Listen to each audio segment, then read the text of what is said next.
A life and death drama is unfolding at a children's hospital in Canada. A heart transplant between two baby girls had to be scrubbed when something amazing happened. CBS News correspondent Randall Pinkston reports. It's an emotional ordeal for the parents of 2-month-old Kaylee Wallace. She suffers from a rare brain malformation called Joubert syndrome. Kaylee was taken off life support on Tuesday as a team of doctors stood by waiting to transplant her heart into the body of another baby girl. But miraculously, Kaylee continues to breathe on her own, despite warnings from doctors that she would not survive without a respirator. Kaylee's parents are still trying to make sense of this surprising turn of events. It's heart-wrenching to hear and hear and hear from specialists your child's going to die, and then when everything gets to that stage, it doesn't happen, and you've said your goodbyes. Kaylee's heart was going to go to Lily O'Connor, a 1-month-old in desperate need of a new heart. However, an hour after Kaylee started breathing on her own, the transplant was called off. A baby not requiring supportive ventilation and being able to breathe on their own is no longer a candidate for a donation. Lily O'Connor is still at the top of the waiting list. Her parents say their daughter has weeks to months to live. It depends on how she is, and she's a fighter, and that's all we know. For now, Kaylee is in stable condition. Her father wants to be able to save another child if she does not survive. They just said to us, babies are so resilient and they're so strong. Randall Pinkston, CBS News, New York.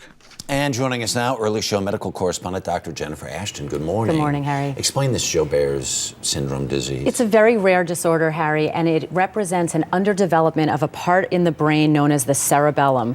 On this model, it's represented in green. And what that controls is usually motor coordination, in this case also the respiratory drive. Breathing. So infants with Joubert syndrome can have a disordered breathing, and in this case, that seems to be what's going on. This is so interesting. You've been involved in transplants yourself. Right.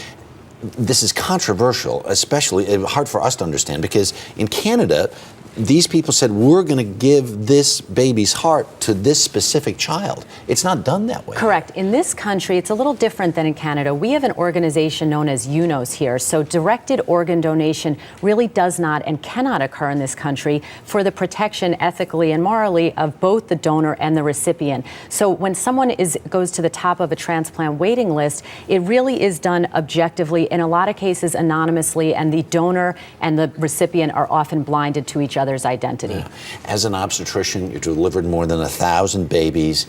You know about what is internally going on with these tiny, tiny life forms that come into the world.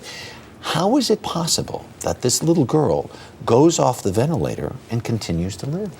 Well, you know, in this country, before someone gets listed as a potential organ donor, we go through what's called a brain death protocol. So someone is brain dead technically before they can donate their organs, but their heart is still beating. Right. And in order to pass criteria for being brain dead, you have to demonstrate that your respiratory drive cannot continue when you're removed from ventilatory support or life support. Right. Obviously, you know, that was a surprise and unexpected to these doctors. In this case, when they found that she could in fact breathe, maintain her oxygenation, she no longer obviously was a candidate for organ donation. But there is a kind of resiliency that kind of almost defies expectations, right?